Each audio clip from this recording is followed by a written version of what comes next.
a souvent des pensées qui vont saboter notre vie. Qu'est-ce qu'on peut faire avec? Parfois, on a une voix dans la tête qui est super raisonnable, qui va nous dire « Je suis trop fatigué, c'est pas le bon moment, je suis pas prêt. » Finalement, c'est peut-être pas si important. On dirait que c'est du bon sens, ça sonne logique et presque bienveillant, mais attention parce que ces pensées sont souvent ce qu'on appelle des pensées raisons. Elles sont subtiles, redoutables et surtout, elles nous bloquent. En fait, ces pensées surgissent pile quand on s'apprête à faire quelque chose d'inconfortable et souvent qui est important pour nous. Leur but, c'est de nous éviter la peur, la honte, l'échec, le rejet. En fait, tout ce qui peut nous sembler agréable ou qui pourrait nous faire souffrir. C'est une forme de protection.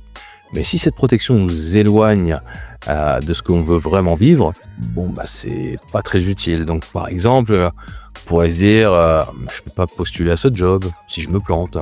Ou je peux pas lui écrire, il va penser que je suis lourd. Ou alors, je suis pas assez discipliné pour changer.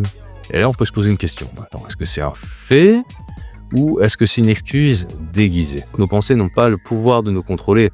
Elles nous influencent, oui, mais on peut agir quand même quand notre tête nous dit le contraire.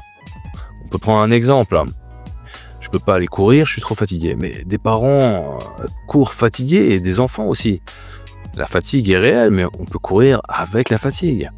En revanche, si on se dit je peux pas courir parce que je suis paralysé, là c'est un fait. Une excuse peut paraître vraie, mais ça rend pas l'action impossible. Quand notre esprit nous balance des raisons pour éviter d'agir, on peut utiliser 3 outils.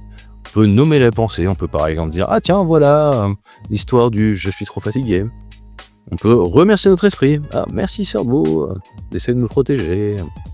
On peut défusionner, on peut se dire je remarque que j'ai la pensée que je ne peux pas aller courir parce que je suis fatigué. Et se le dire plusieurs fois.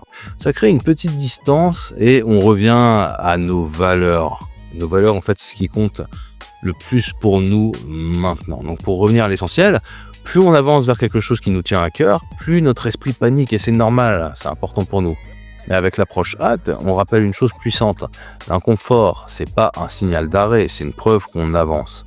On peut se sentir fatigué, pas prêt, confiant, et quand même faire un pas. Pas à pas, on reprend le pouvoir sur nos pensées, sur notre vie. Et si vous voulez en savoir plus sur qu'est-ce qu'on peut faire dans ces cas-là, vous pouvez télécharger le guide gratuitement via ce lien ou le lien que vous trouverez en bio.